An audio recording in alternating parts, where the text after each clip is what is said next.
majlis kita dengan ulum kitab Al-Fatihah.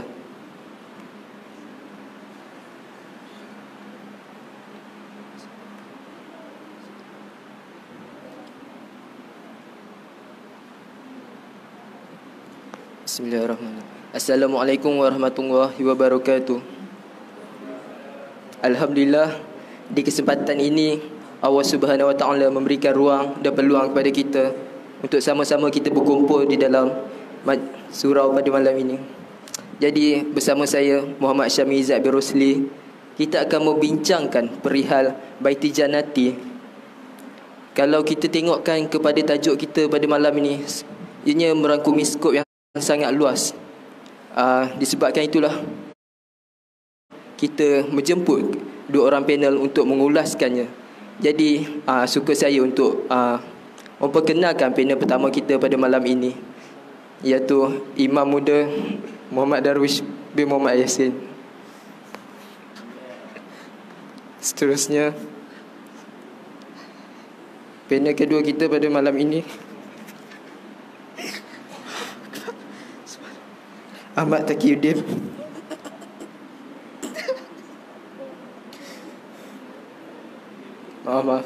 Ahmad Taqiyuddin bin Awangda.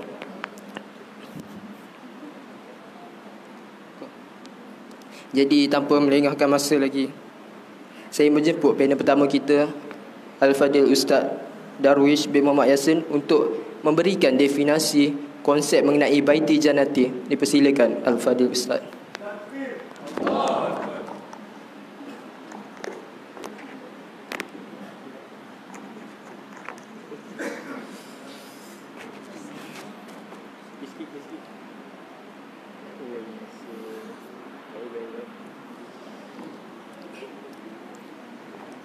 Bismillah. Alhamdulillahi Rabbil Alamin, wassalatu wassalamu ala ashrafil anbiya wal mursalin, wa ala alihi wa sahbihi ajma'in.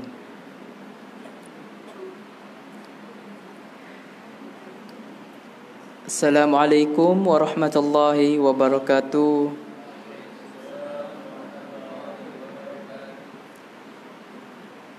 Yang pertama, saya ingin ucapkan jutaan terima kasih kepada semua hadirin hadirat yang diberkati oleh Allah Subhanahu Wa Taala pada malam ini, kerana dapat meluangkan masa walaupun tidak lama di rumah Tuhan ini, di rumah Allah Subhanahu Wa Taala, sanggup memberikan masa yang bermanfaat ini. Masa ni tidak boleh dijual beli, tetapi sanggup usahakan masa itu untuk ke arah keagama, ke arah kebaikan. Semoga semua diberkati oleh Allah Subhanahu Wa Taala.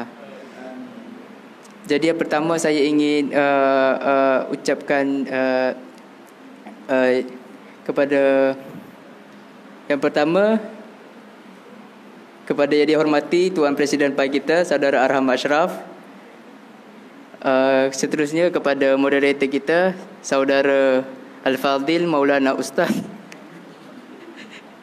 Muhammad Syamil Izzat bin Rosli, dan seterusnya kepada Al-Fadil Syekh Ahmad Taqiyuddin, dan juga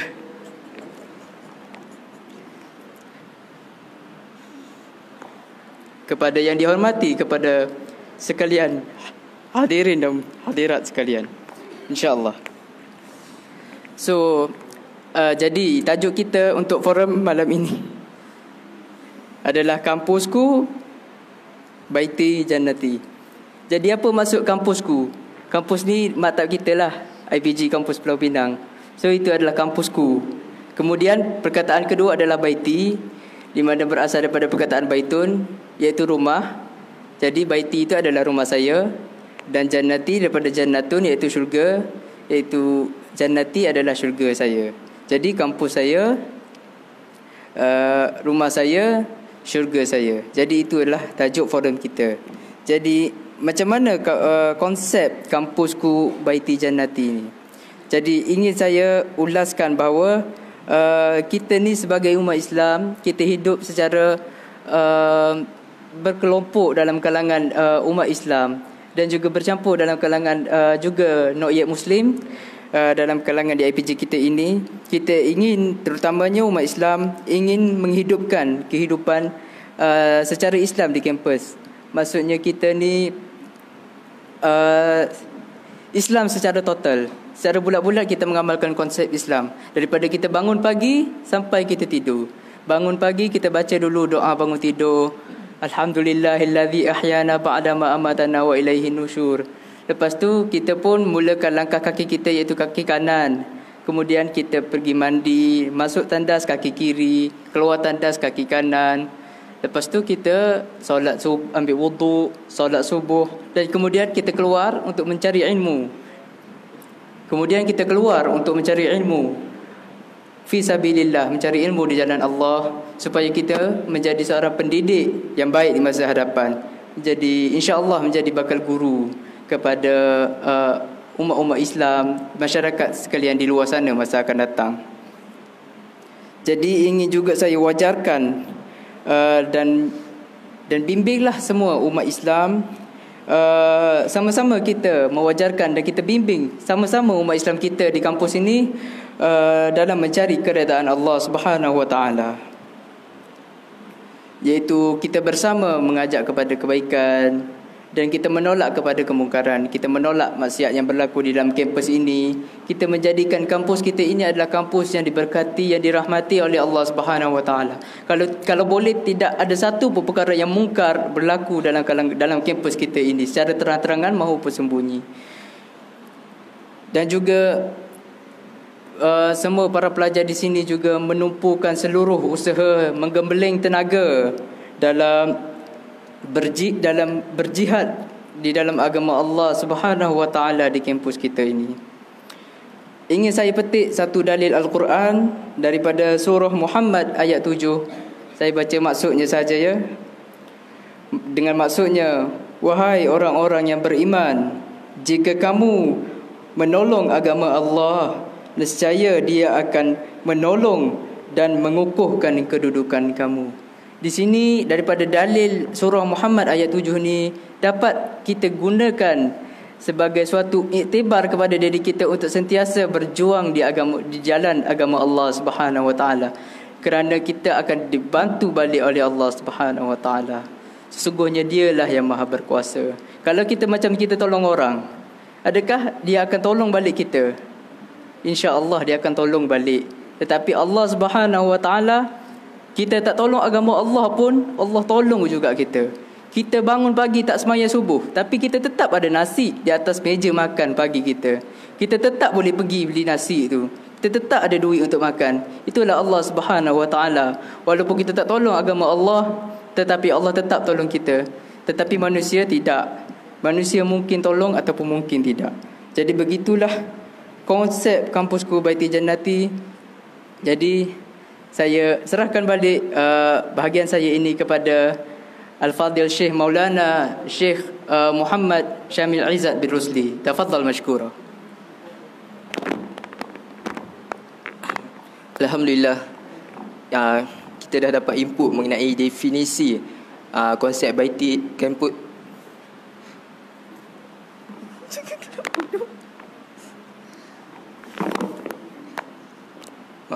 Mengenai konsep kampusku Baiti Jannati.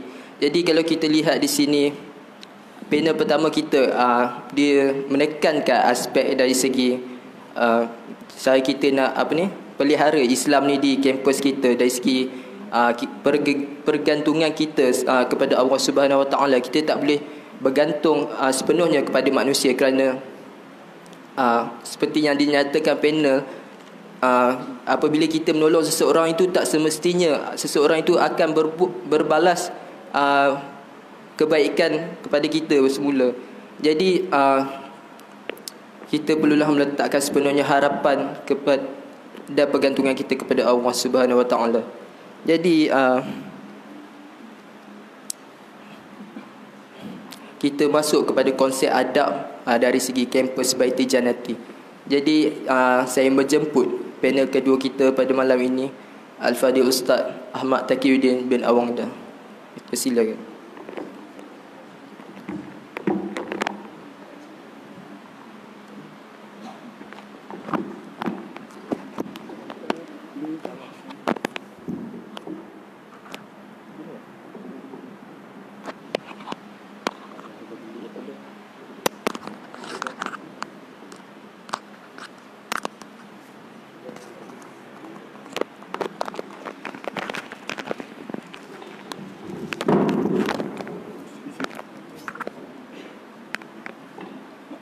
Bismillah.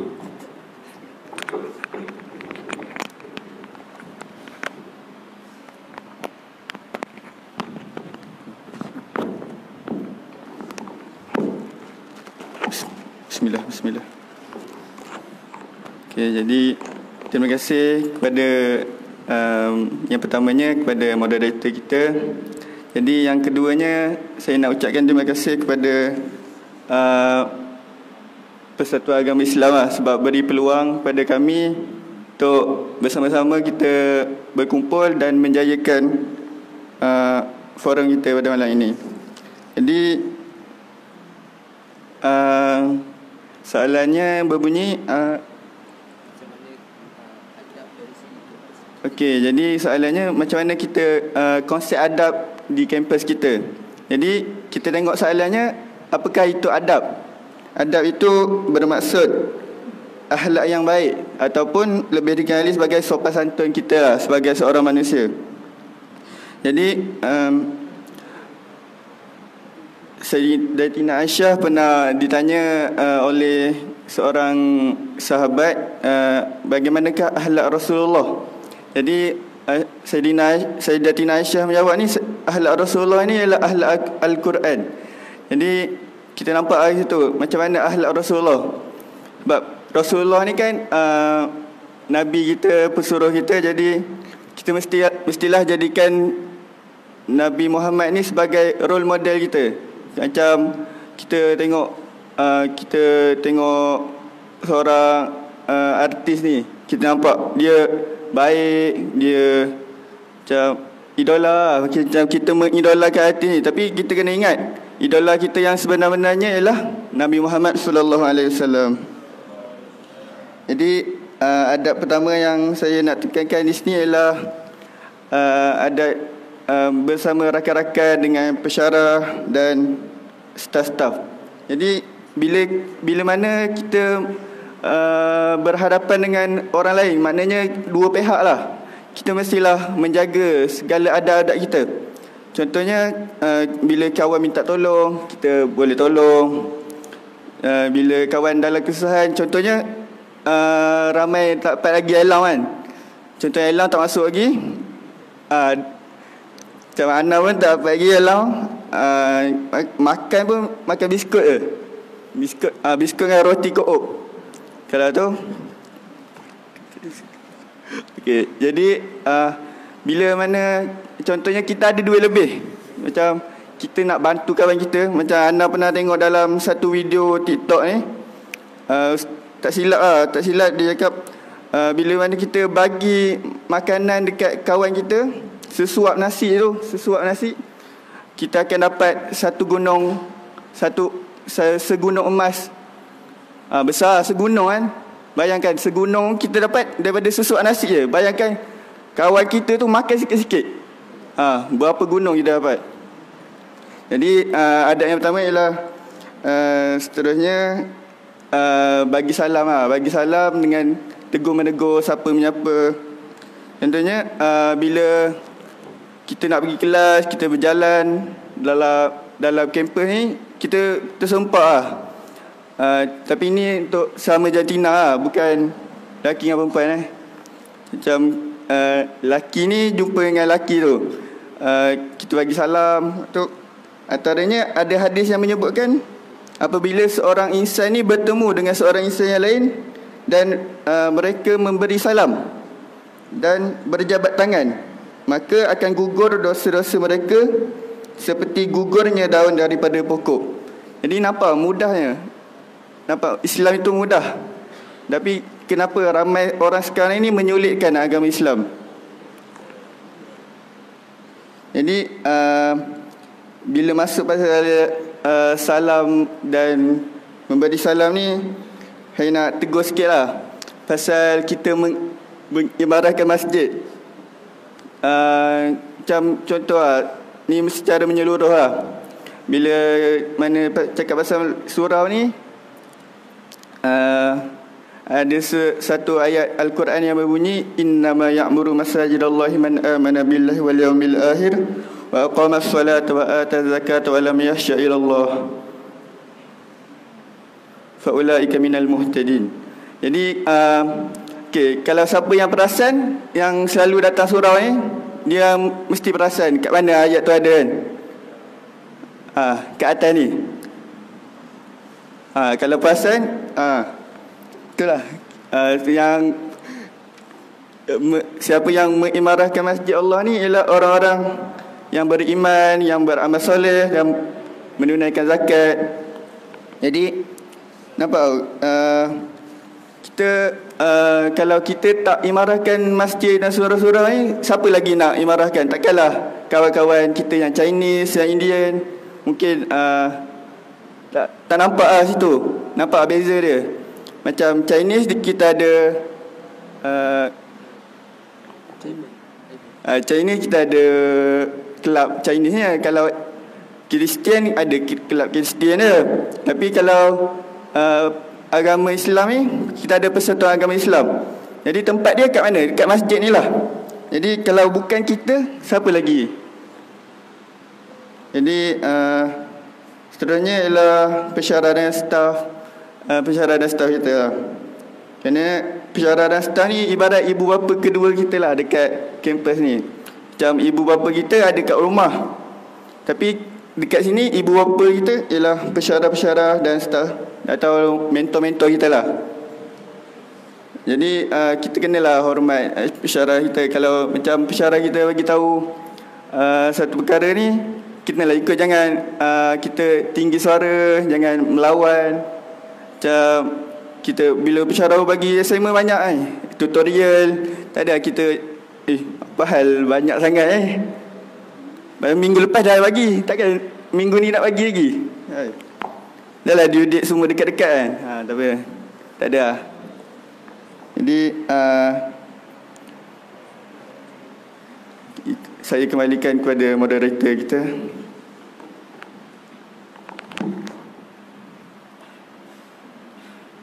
Alhamdulillah. Terima kasih kepada panel kedua kita. Jadi kalau kita lihat di sini, saya dapat highlightkan beberapa perkara. Yang pertama, adab ini bermaksud akhlak yang baik. Iaitu di kampus ini kita boleh tonjolkannya melalui cara kita menolong kawan. Contohnya seperti kita memberi makanan, kita berkongsi makanan. Bila kita berkongsi makanan ni, rezeki kita semakin bertambah. Seperti yang panel satu nyatakan tadi, rezeki kita berganda sebesar gunung. Jadi gunung ni, kalau kita bayang gunung yang dekat-dekat kita ni kecil-kecil je lah. Cuba kita bayangkan gunung yang besar, gunung Everest. Jadi dekat situ kita dah nampak dah betapa besarnya bila kita berkongsi rezeki ini bersama. Seterusnya dari segi adab dengan rakan, iaitu kita jumpa, kita salam, kita menyapa. Rasulullah SAW pernah bersabda yang apabila kita meluaskan silaturahim ni, rezeki kita akan semakin luas, semakin bertambah. Jadi tak rugi kalau kita berkawan dengan orang lain. Jadi kita teruskan kepada soalan kedua. Jadi saya nak tanya panel pertama kita, bagaimanakah kita nak mengaplikasikan, kita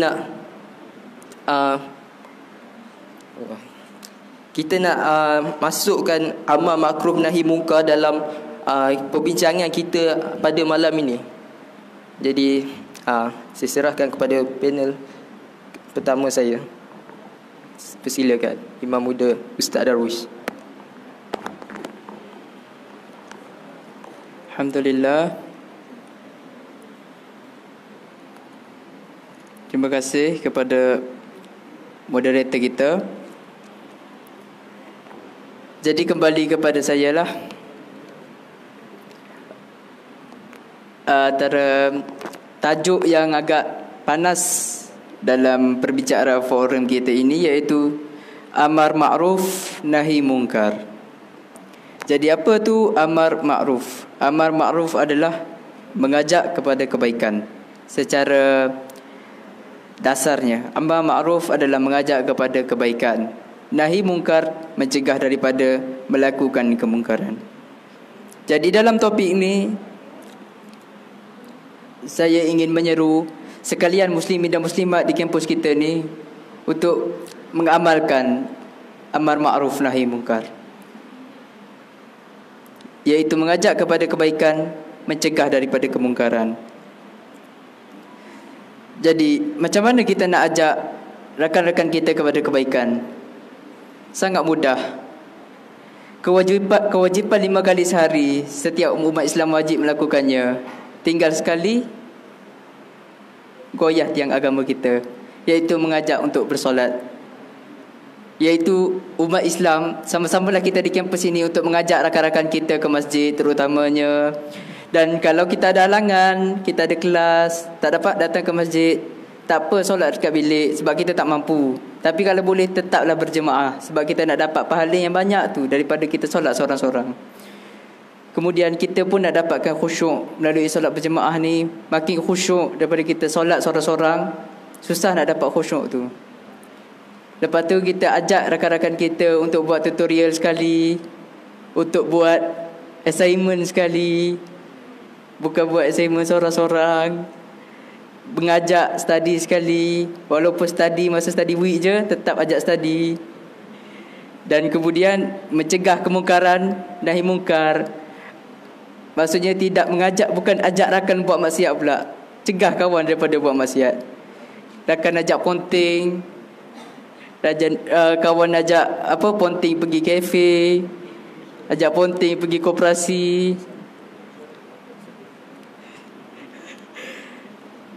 Jadi kita cegahlah kawan kita ni daripada melakukan kemungkaran. Terutamanya remaja-remaja ni, saya tahu suka berkapal, suka berdating. Jadi sebagai seorang rakan ni, cegahlah amar ma'ruf nahi mungkar. Maksud saya mencegah tu, bukannya kita nampak member kita tu tengah OTP, kita ambil phone dia, kita baling. Bukan macam tu. Maksudnya kita bagilah, kita cakap couple ni haram. Islam benarkan ta'aruf saja, bukannya berkapal, bukannya on call tiap-tiap malam. Maksudnya ta'aruf saja. Kalau betul kita nak kenal dia, kita pergi jumpa parents dia. Kan lelaki kena berani. Dan perempuan pun macam tu juga. Maksudnya semua memainkan peranan, lelaki dan perempuan. Maksudnya kita, terutamanya amar ma'ruf ni, saya ingin tekankan bahawa konsep couple lah. Sebab kita ni remaja, saya tahu kita baru kenal dunia, ingin melangkah membina rumah tangga yang baik. Jadi dalam membina rumah tangga yang dirahmati oleh Allah, maka bukalah jalan pintu itu dengan cara yang dirahmati oleh Allah. Jangan buka pintu neraka untuk mencapai rahmat Allah. Gunakan kaedah yang baik. Dan kita ni sebagai seorang Muslim, teruskan tugas amar ma'ruf nahi munkar. Ingin saya petik sebuah dalil daripada Abu Sa'id Al-Khudri radhiyallahu anhu, meriwayatkan bahawa Rasulullah sallallahu alaihi wasallam bersabda dengan maksudnya, barang siapa antara kamu yang melihat sesuatu kemungkaran, maka hendaklah ia cegah dengan tangan. Sekiranya tidak mampu, maka cegahlah dengan lisan, iaitu mulut kita. Nasihat, kita bagi pedoman, kita bagi iktibar. Dan sekiranya tidak mampu, kita cegahlah dengan hati. Sesungguhnya hati itu adalah selemah-lemah iman. Hadis sahih Muslim. Jadi ya, saya tahu kita tidak berani untuk melaksanakan amar ma'ruf nahi munkar, tetapi itu adalah perjuangan di jalan Allah Subhanahu wa taala. Sahabat-sahabat dulu perang Badar, Uhud dan Khandaq sanggup berani untuk mengangkat pedang fi sabilillah, tapi kita hanya mencegah dengan lisan ataupun hati pun tak mampu. Macam mana kita nak berjihad di jalan Allah? Cuba fikir apa keadaan kita kalau hidup di zaman Nabi, di zaman perjuangan Islam masih bangkit pada era 800 Masihi, 900 Masihi dan seterusnya. Kita juga umat Islam zaman kini tak ada lagi Nabi yang nak cegah kemungkaran kita. Kalau zaman dahulu, zaman Bani Israel, mereka ada ramai Nabi yang mencegah kemungkaran, mengajak kepada Allah Subhanahu wa taala. Ramainya Nabi sampai ada juga ramai Nabi yang dibunuh oleh orang-orang Israel, orang-orang Yahudi dan orang-orang Nasara. Jadi kita ni zaman Rasulullah khatmun Nabi, kita dah tak ada Nabi. Nabi Muhammad sallallahu alaihi wasallam adalah khatmun Nabi, Nabi yang terakhir. Jadi itulah amar ma'ruf nahi munkar adalah tugas sekalian umat Islam di sini, terutamanya dalam kampus. Jadi kita juga tidak boleh harapkan ulama ustaz saja untuk mengajarkan kepada kebaikan, mencegah kemungkaran. Jadi itu saja daripada saya. Sekian, terima kasih. Saya serahkan kembali kepada moderator, Maulana Syekh Izzat Rusli. Alhamdulillah. Di sini kita dapat lihat yang panel pertama kita menekankan yang pertama isu solat. Kita tahu solat itu merupakan tiang agama. Si petik kata-kata daripada Ustaz Wadi Anwar. Beliau menyatakan dalam ceramah beliau, antara dosa besar yang sering manusia lakukan tetapi dalam tak sedar adalah meninggalkan solat. Seterusnya, dari segi couple, iaitu cara kita nak menegur rakan-rakan kita. Kita tahu couple ni benda yang biasa sangat kita tengok dekat IPG ni. Kadang malam-malam ada yang pegang phone, lepas tu saya duduk senyum seorang-seorang. Bila kita tanya, tak ada apa, bagian macam tu kan. So dalam kita nak tegur kawan-kawan kita ni, kita kena ada adab-adab dia dalam kita nak tegur. Contohnya, bila kita nak menegur seseorang tu, janganlah sampai kita membuka aib orang yang kita nak tegur tu. Gunakanlah dengan cara yang berhemah. Kalau kita tak mampu ubah dengan tangan, bukan bermaksud tangan kita ni, iaitu kuasa, kita ubah dengan mulut, dengan cara menegur. Kalau tak boleh, kita ubah dengan hati, iaitu selemah-lemah iman. Jadi kita teruskan kepada konteks media sosial dari segi kampus Baiti Jannati. Jadi saya serahkan kepada Syekh Ahmad Takifdin.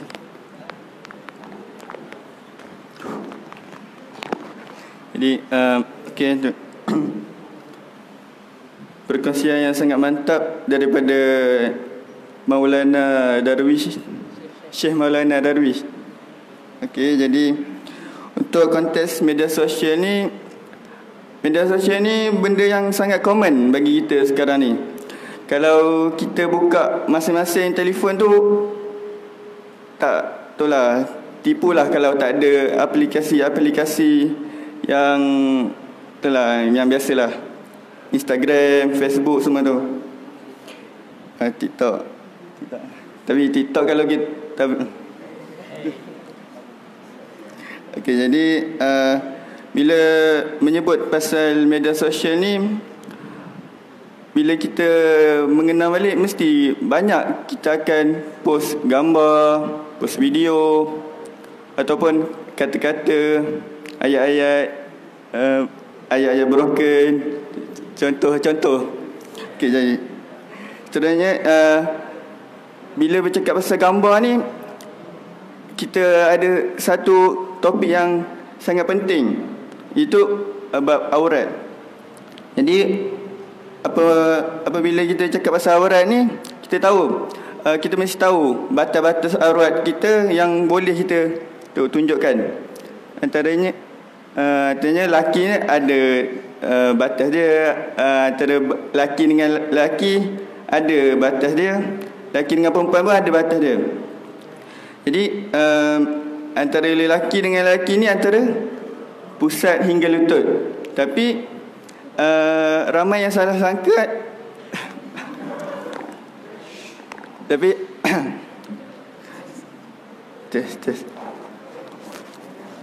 tapi ramai yang salah sangka apabila antara lelaki dengan perempuan ni sama juga antara pusat hingga lutut. Tapi sebenarnya ni fahaman yang tak betul lah. Sebab takkanlah tiba-tiba ada seorang lelaki ni pergi buka baju depan perempuan. Benda tu benda yang salah lah. Sebab kayaknya lelaki tu tak boleh lah buat macam tu. Benda haram lah. Haram. Okay, kayaknya antara lelaki dengan perempuan ni perlu kita ambil berat. Macam contoh, ada seorang pemain bola ni, dia contoh dia nak celebration goal. Tiba-tiba dia buka baju sebab nak celebration lepas dia buat goal tu. Kita nampak dia tutup lutut semua tu. Tapi tiba-tiba dia buka baju. Macam kurang enak lah. Sebab benda tu pun benda tu pun tak boleh kita buat. Sebab bila ada perempuan dengan lelaki, kita kena tahulah mana tempat kita. Jadi untuk antara perempuan dengan lelaki pun kita kena ambil berat juga. Contohnya bila perempuan ni kita pakai apa? Stongan. Hand soap. Sorry. Okey. Melayu. Okey, bila perempuan ni kita pakai hand soap, tapi dengan stokin. Jadi macam antara perempuan ni pun tak boleh juga nampak kaki dengan tapak tangan boleh, antara lengan lah. Sebab contohnya bila kita jadi seorang warga pendidik ni, tak larilah kita dalam nak tulis kat whiteboard, nak bentang. Mesti kita akan pergi ke depan untuk nak menggunakan tangan kita, nak gunakan kaki kita. Sebab seorang guru ni tak boleh duduk kan, kalau tak silap saya, dilarang duduk dalam kelas. Okay, jadi bila kita nak tulis kat whiteboard tu, memang akan akan jatuh lah. Tapi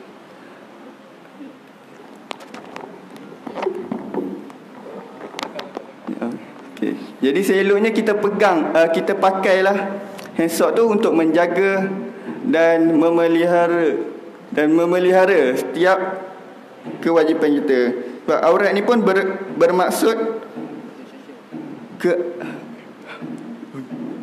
bermaksud keaiban. Jadi setiap keaiban ni perlulah dijaga. Jadi seperti yang Syekh Maulana Darwish cakap tadi, berkapal dengan pergaulan bebas. Jadi tidak mungkinlah orang yang mungkin, tapi jaranglah orang yang menutup aurat dengan sempurna, yang menjaga batal-batalnya berkapal. Jadi itulah. Jadi satu ayat Quran, wahai anak Adam, kami menurunkan kepadamu pakaian untuk menutup aurat dan sebagai perhiasan, dan pakaian berupa takwa itulah sebaik-banyaknya. Yang demikian adalah tanda-tanda limpah kurnia Allah supaya mereka bersyukur.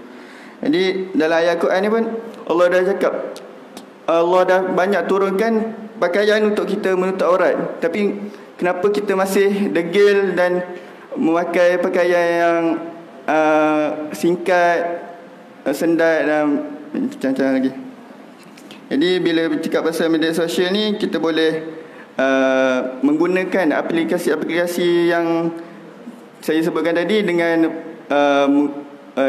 post benda-benda yang baik, dengan post dakwah. Contohnya ilmu-ilmu berkaitan agama, berkaitan dengan sains, fizikal, STEM. Jadi tapi yang paling penting, sebelum kita nak share benda tu, kita kena selidik dulu, tabayun dulu benda tu, supaya bila kita nak share tu, benda tu bukanlah benda yang tidak pasti, supaya benda yang tak baik ni tidak menular di kalangan kita. Contohnya saya nak tekankan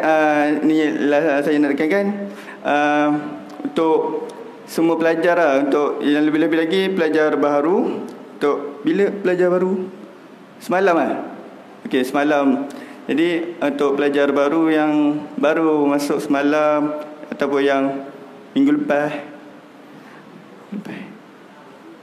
Okey, yang baru masuk lah. Yang baru masuk, kita jangan amalkan konsep 3K. Kalau kita tahu, yang pertama, K yang pertama ialah kelas, yang kedua ialah kafe, yang ketiga ialah katil. Jadi kita jangan hidup kita ni kat kampus ni, kita jangan untuk kita pergi ke kelas, seterusnya kita pergi kat kafe untuk makan, dan balik tu lepas habis makan tu kita tidur kat katil.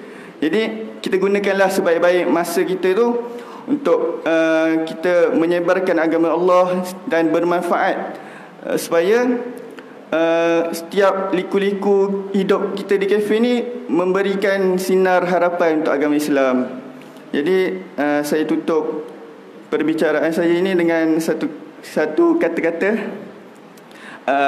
Jika syaitan tidak pernah letih untuk mengajak kita ke neraka, kenapa kita letih untuk menuju ke syurga?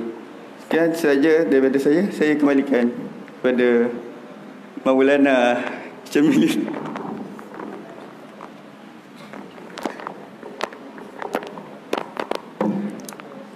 Alhamdulillah. Jadi sampai sudah kita ke penghujung majlis kita pada malam ini. Jadi kalau kita lihat kepada konteks kita, kepada tajuk kita pada malam ini, iaitu Campus School Baiti Jannati, sangat banyak benda yang kita boleh ulaskan, benda yang kita boleh kupaskan. Sehingga kan saya rasa sampai pukul 10 lagi pun tak habis. Jadi saya dapat rumuskan bahawa di sini melalui adab kita boleh melalui adab amar makruf nahi munkar dan juga media sosial, kita boleh menggunakan ketiga-tiga aspek ini untuk mendapatkan pahala, terutamanya di kampus kita inilah.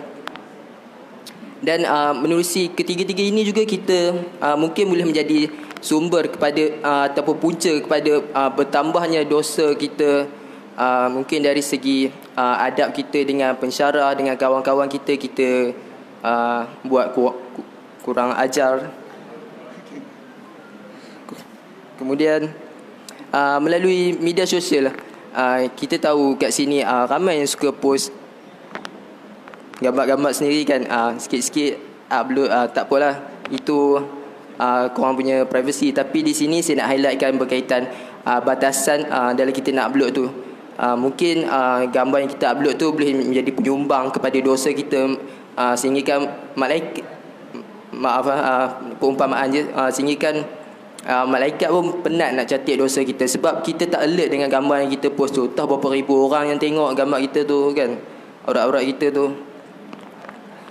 Jadi sampai situ saja majlis kita pada malam ini. Kita tangguh dengan tasbih kafarah dan suratul As.